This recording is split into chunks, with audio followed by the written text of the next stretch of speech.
का रौवा भी प्रियंका चोपड़ा निहन चमकदार त्वचा पावल चाहतानी त आई आज जानी प्रियंका चोपड़ा के चमकत स्किन के राज का बा। अपना त्वचा के चमकदार राखे खातिर प्रियंका 3 सरल लेकिन प्रभावी स्किन केयर रूटीन टिप्स के पालन करेली। टिप 1, प्रियंका रोज सवेरे सनस्क्रीन लगावेली काहे कि सनस्क्रीन हमनी के त्वचा के धूप के खतरनाक किरण यूवी किरण से बचावेला। यूवी किरण के चलते सनबर्न, एजिंग अवूरी त्वचा के कैंसर तक के खतरा होखेला। रोजमर्रा के दिनचर्या में SPF 50 वाला सनस्क्रीन लगा के आप अपना त्वचा के यूवी किरण से बचा सकतानी अवूरी चमकदार अवूरी स्वस्थ त्वचा पा सकतानी। टिप 2, प्रियंका अपना त्वचा के चमकदार अवूरी इवन टोन राखे खाती विटामिन C सीरम के भी इस्तेमाल करेली।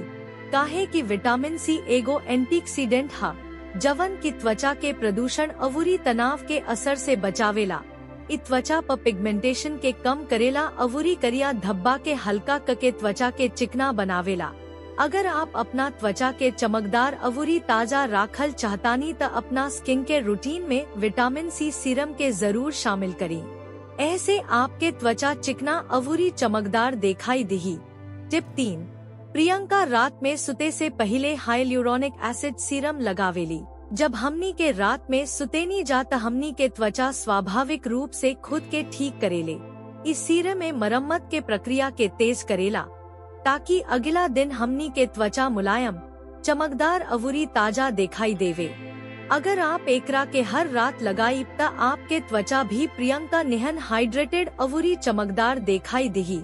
चमकदार अवूरी स्वस्थ त्वचा के रहस्य महंगा उत्पाद नहीं खे बालुक नियमित स्किन केयर रूटीन हा ता प्रियंका चोपड़ा के राज के आज से आपन स्किन केयर रूटीन बनाई अवूरी चमकदार त्वचा पाई। अगर वीडियो अच्छा लागल ता अपना दोस्तन के भी शेयर करे के मत भूली।